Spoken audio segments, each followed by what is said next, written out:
All right, so we mentioned earlier that we were going to show you guys what we were going to do with these little carabiners. These are our riser tubes, and Tyler said they had a different name. Standpipes is what some people call them. So the problem with these is they have this little plastic hook right here, which seems like a great design. However, if you have something that's plastic in the chicken house, eventually it just wears down over time. They break off, or the chickens will knock it just right and then it comes off.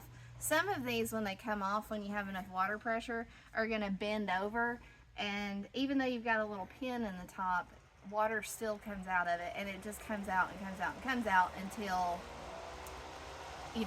until you see it.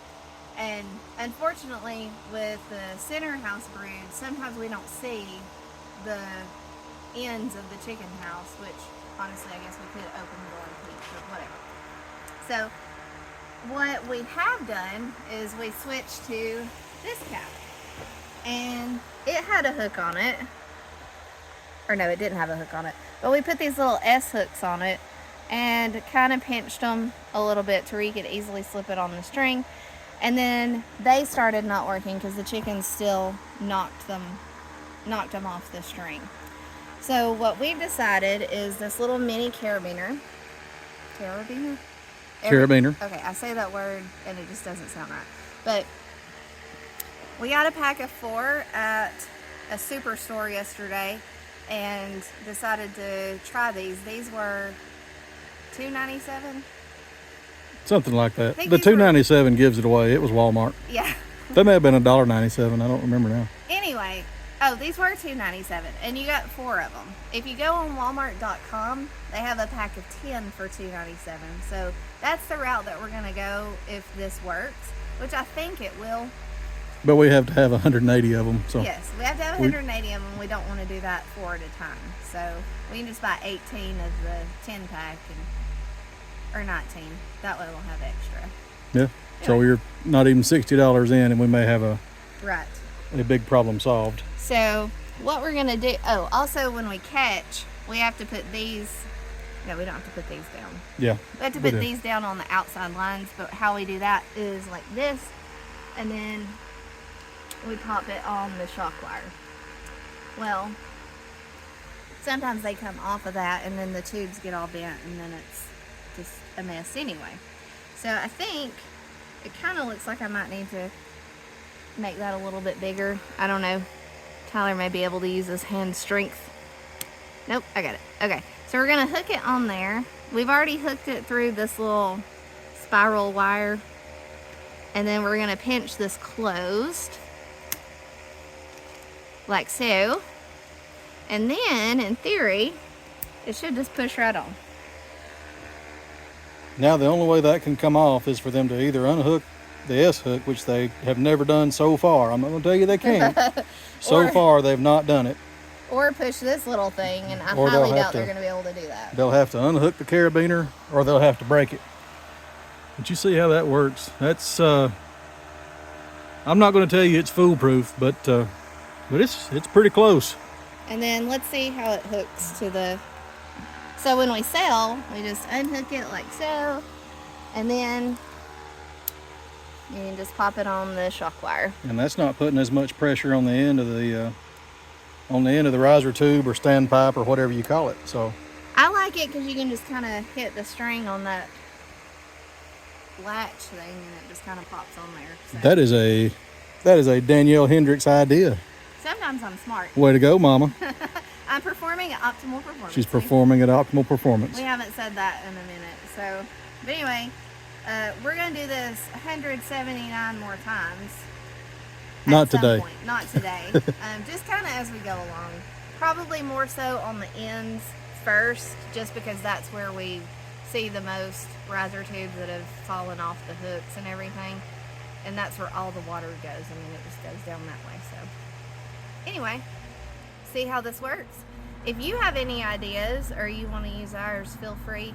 If you have any ideas yourself, it might be cheaper or easier, because we're all about that, and effective. Drop us a comment and let us know if you have any ideas. And we're back. It is 38 or 39 days after we started this video, we started talking about the carabiners, and we showed you how we put them on. We wanted to grow a whole flock and make sure they worked the way we thought they would, and they did. They did. We've had one leak, and this actually happened before we put them on in this house. We had a riser tube, standpipe, riser tube, whatever you call them. We had one to come unhooked and lay over, and if you look right here, move around over there so they can see this way. You can see the leak there, or you can see this is the caked litter.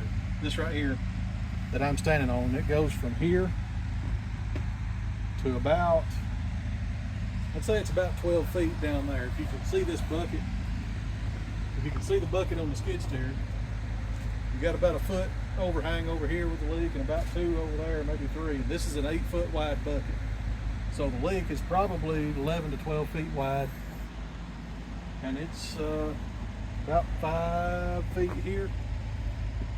So when the riser tube falls over and it starts to leak, it actually soaks about 5 by 12, and it is, I think this litter is roughly 6 inches deep, and it is soaked to the dirt. Yeah. So it gets, like, obviously where the riser tube is. yeah, this is the riser tube. This is the carabiner that we put on. This is how we hook them on the shock wire when we sell, so we can raise the water line up to the ceiling. And what we're going to do now is we're going to take the skid steer, we're going to scoop this up so you could really see the magnitude of the leak. We don't know how long it ran, have no idea. I would say at that point we had the water pressure up a little bit from where it started, so it was, they were pretty big birds, but we probably had 20 to 25 pounds of pressure on the line, maybe. And I mean, it soaks an area this big to the floor when these riser tubes fall over. So this is our reason for switching to the carabiners, which was Danielle's idea, and it was a good one. yeah, you cannot put this machine in this house without scaring a bunch of birds and causing a lot of stress. So guess what we get to do? Yeah, we toted it out in 5-gallon buckets. We got a door right down there about 150 feet that way, and you pick up 2 5-gallon buckets full of muck, Slop. and you tote it out and dump it in the bucket right outside the door. You park the skid steer, dump it in the bucket, and you haul it off. Because if you brought that thing in here with the birds, they would stress. They would not eat. They would not drink for several hours. It's just easier to carry it out by hand. As aggravating as it is, it's just easier. That's just one of those have-tos. Yeah, some of those have tos, and sometimes those come up, and it's what it is.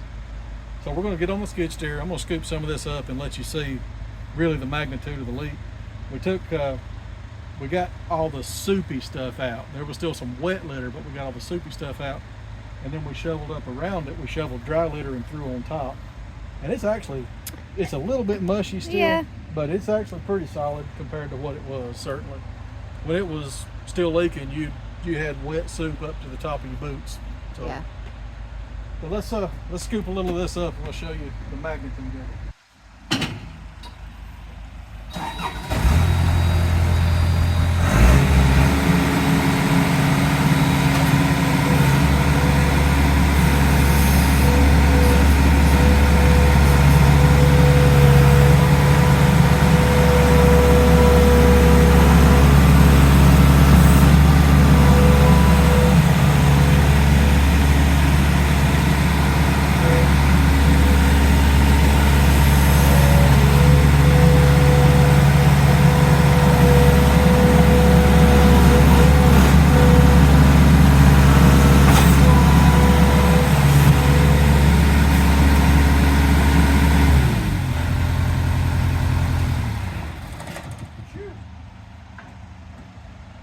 Need some smell-o-vision so y'all can really get The full the experience. full experience. But you can see this is how deep the litter is. It's actually deeper than I thought it was. About 8 inches, I guess. Right here, I'm standing on the ground. This is on dirt. Here's the top of the litter. So yeah, we've probably got 8 inches of litter in here. And you can see here where my foot is, where it's black. This is a little bit of litter left on top of the dirt that got wet during that leak. So we soaked 8 inches deep of litter, 12 feet long, about 5, maybe 6 feet wide. So that's, bless you. Thank you. That's what I call the magnitude of a leak in a chicken house. And when you've got, 40,000 birds in here and it's 85 degrees and you have to clean that up, it is 85 degrees with about 70% 70% humidity. It's not a nightmare. It's not the worst thing ever. No. But it certainly is not something you'd go do on vacation. Yeah. So we just wanted to give you an idea of what we are avoiding in the future. And the carabiner idea is an excellent idea. It has worked extremely well. Yeah. And it's very cheap. One thing that I do wish that here. Yeah. Sorry about my clothes. But I think you're wearing the same shirt. Probably former teacher, and I don't teach anymore, so these become farm clothes. But one thing that I do wish that we had thought about, or if I had, been aware when I was ordering these, we ended up not going with the Walmart ones just because they would only let you order a certain amount of packages. You couldn't order like in bulk. So we were like at our daily limit, and I found them on Amazon. If you're interested, post a comment and I'll send you the order link that we used. But we got a lot of them for pretty cheap. So one thing that I do wish that we had done was ordered a smaller size. When you look at the riser tubes, if you're walking through, they lean over further than what we're used to. There's probably about a gap between the tube and the drop. The drop is like the string. We can show water. it. Yeah. If you look, this is actually not a big one. No. But you can see the gap right there. That's about a 2-inch gap, I'd say. Yeah. This one behind us is probably a bigger gap, I'd say. It's a little bit more pronounced. And then what I thought of after we used the S-hooks, but the S-hooks were already on there for the most part. We were using those to hook on the strings. We were kind of fighting with those, or at least I was, when it was time to sell. And then when we would get ready, they would kind of stick on the shock wire and you couldn't really get them unhooked, or they'd stick on the drop string and you couldn't get those unhooked very easily. And when the catchers get here, you got to get out of their way. Like, they have a job to do and they want to do that job and go home. So, but anyway, I thought later that we could have just ran the carabiner through the spiral wire that goes around the riser tube after we had already put on the S-hooks. And then that would make that gap a little bit smaller and we wouldn't have had to use the S-hooks either. So, anyway, that was my thought after we had done all of that. Not going back and redoing it though. No. Because that's too much time. If you look here, see the black litter right here. That is black gold. This is the wet litter. This is what got soaked. You can see some more over there. And it's actually considered cake litter. Yeah.